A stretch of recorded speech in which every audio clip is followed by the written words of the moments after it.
times. Was that good? I'd rather keep that to myself. His name is Arnie Price, ladies and gentlemen. Hello guys, how are you tonight? What's going on? Hey, you know what I like to do, and I hope all you, where are you all? I like going down to the Caribbean. I love to hang out by the beach. I love watching the girls walk back and forth, especially the young cute ones. The only problem I have is when you see these old ladies with the boobs down the ear. That's a tough thing to watch. You know, that's ugly. My wife turns around to me and says, "You think that's tough? What do you think these people are saying that you walking around with a thong?" Well, we went back on the ship, and we were on a cruise, and I'm walking around, and I didn't realize it was a singles cruise, and there's girls all over the place. And I'm going back and forth, looking at these girls.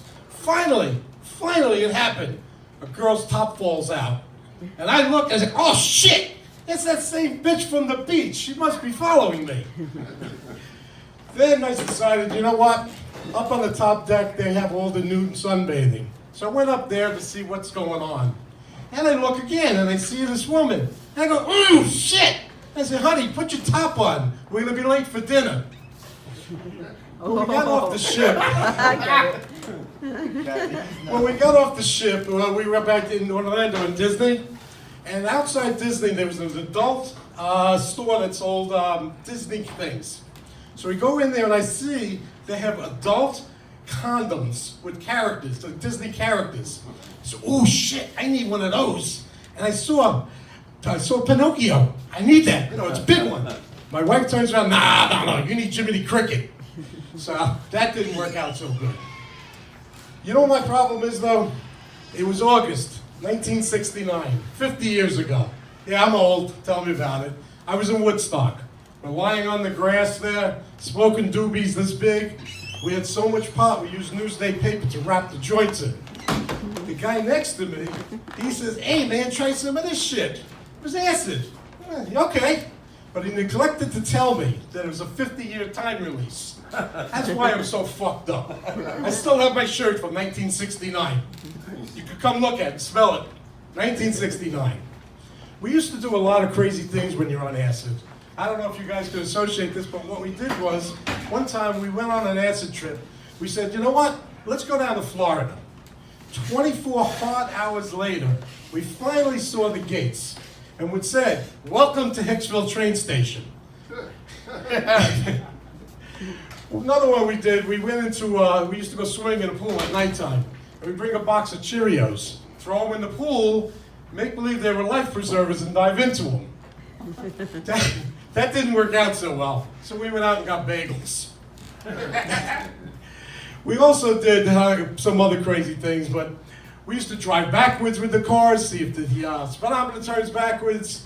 We did a lot of things, but some of the things still kick in to this day.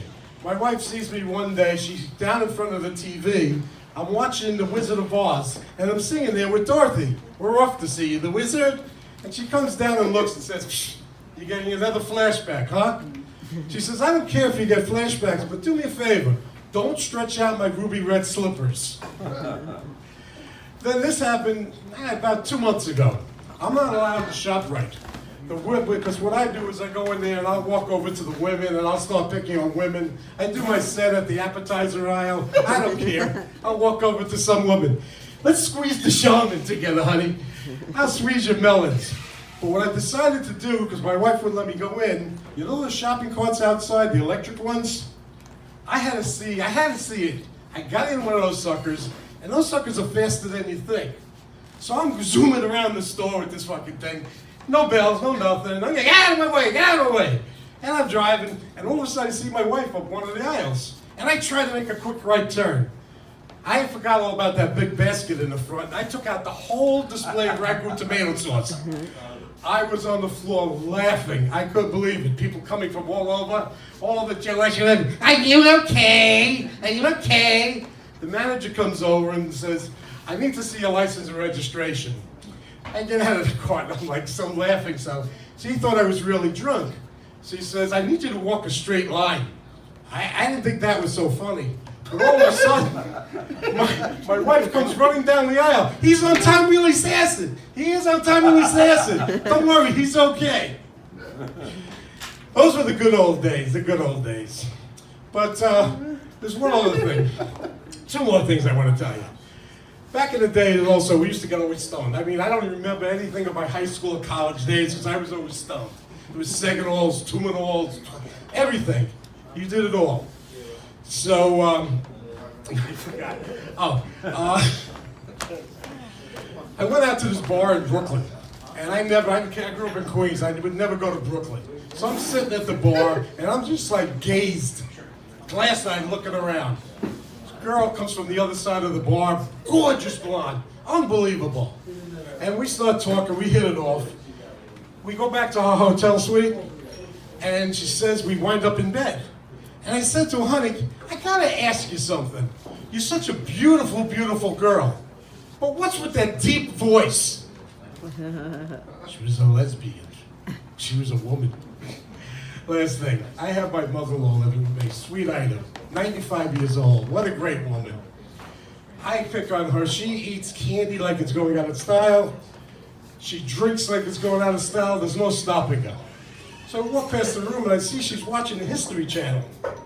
And I say, Ida, what are you doing? Watching the History Channel looking for some of your old friends?